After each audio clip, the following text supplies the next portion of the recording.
आज हम चर्चा करेंगे कि देश के अंदर हिंदू और मुस्लिम के ऊपर जिस तरह से धार्मिक आहत क्यों किए जा रहे हैं, ये समझने का प्रयास करेंगे कि आखिर ऐसा आज देश के अंदर परिवर्तन क्यों हो रहा है। विकास, महंगाई, आर्थिक, सामाजिक विकास जैसे मुद्दों से वर्तमान की मौजूदा सरकार क्यों भाग रही है। वर्तमान की मौजूदा सरकार केवल धर्म पर ही जोर क्यों दे रही है।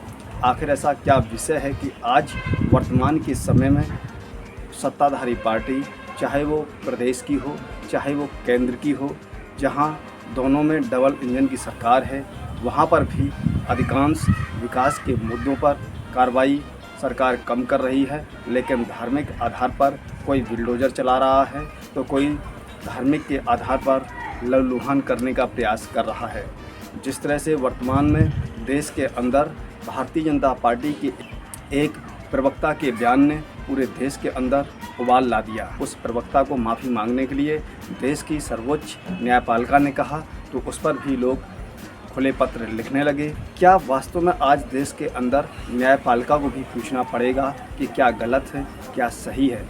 नमस्कार, मैं हूं मुकेश कोरी और आप देख रहे हैं कोली न्यूज़ चैनल। आपसे निवेदन है कि अभी तक हमारे चैनल को सब्सक्राइब ना किया हो तो कृपया नीचे जाकर चैनल को सब्सक्राइब करें और साथ में बेल आइकन का भी प्रेस कर दें, जिससे कि हमारी पड़ने वाली प्रत्येक अपडेट सबसे पहले आपको प्राप्त हो। आज हम चर्चा करेंगे कि जिस तरह से देश के अंदर हिंदू और मुस्लिम की जो राजनीति की जा रही है, हिंदू और मुस्लिम के नाम पर देश के अंदर धर्म के आधार पर जो लड़ाने का प्रयास किया जा रहा है, आखिर इसका वजह क्या है, ये समझने का प्रयास करेंगे। वर्तमान के सत्ताधारी नेता के प्रवक्ता ने जिस तरह से धर्म पर जो बयान दिया, धर्म के बयान देते ही देश के अंदर जिस तरह से ये घटना हुई, ये घटना थमने का नाम नहीं ले रही है। एक प्रवक्ता का एक ऐसा बयान आता है, देश के अंदर हिंदू और मुस्लिम की आज़ादी पर प्रभाव दिखाई पड़ता है, जिस पर हमारे देश की न्यायपालिका ने भी टिप्पणी की, माफ़ी मांगने तक की बात कह दी। तो आज हम एक मुख्यमंत्री और एक सांसद जो केंद्र की सरकार में मंत्री हैं, दोनों को बयान दिखाएंगे और समझने का प्रयास करेंगे कि आखिर गलती किस जगह है। जो राजस्थान के अंदर घटना हुई है, जो व्यक्ति के साथ जो घटना की गई है, वो घटना वास्तव में इंसानियत को तोड़ देने वाली घटना है। उस घटना के लिए कोई शब्द नहीं है, निशब्द हो जाता है कि किस प्रकार से हमारे साथ और हमारे बीच में रहने वाला व्यक्ति आकर जो जघन्य अपराध, जघन्य घटना की है। और आज से पहले उस व्यक्ति को ही शायद कोई जानता हो, लेकिन आज के समय में कन्हैया लाल को देश के साथ साथ विदेश भी जानता है कि राजस्थान में कोई एक आम साधारण परिवार का कन्हैया लाल था, जिसको धार्मिक भावना के तहत टिप्पणी महंगी पड़ गई और उसको अपनी जान गंवानी पड़ी। और जिस व्यक्ति ने ये किया है वो किसी न किसी पार्टी से संपर्क रखता था। भारतीय जनता पार्टी का नाम सामने आ रहा है कि आखिर देश के अंदर जितनी भी घटनाएं घट रही हैं, क्या ये आतंकवाद से संबंध रखती है।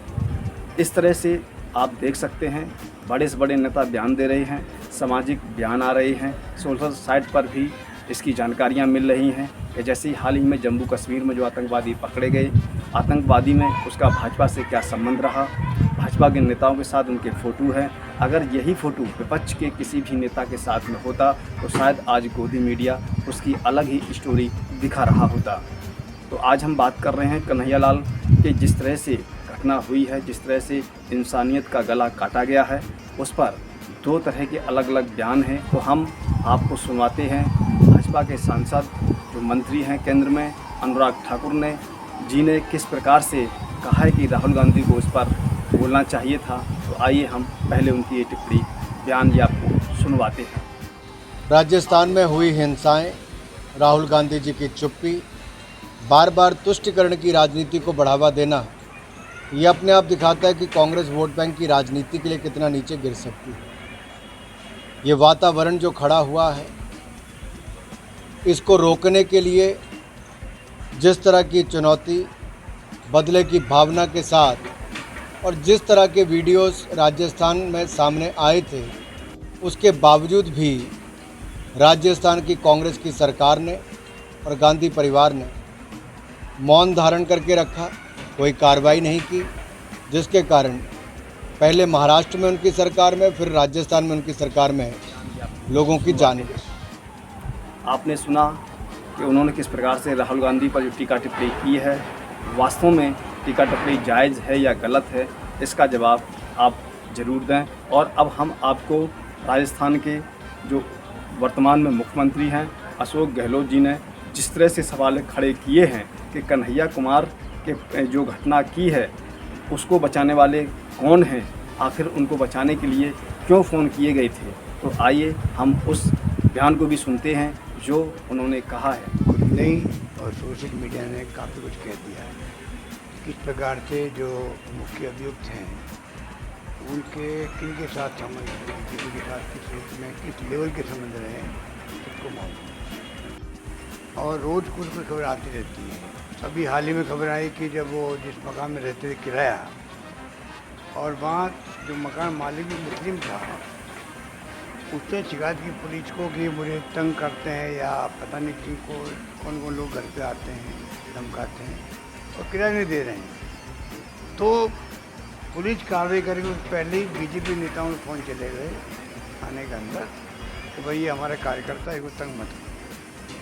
तो जब ये स्थिति है राजस्थान के अंदर, जिस व्यक्ति ने इतना बड़ा जघन्य अपराध किया, वो किनके गोद में बैठा हुआ था, किनके साथ उनके संबंध थे, वो जग जाहिर हो चुका है। उसका जवाब उन लोगों को देना चाहिए और स्थिति स्पष्ट करनी चाहिए। तो आपने सुना, इन दो बयानों को सुना।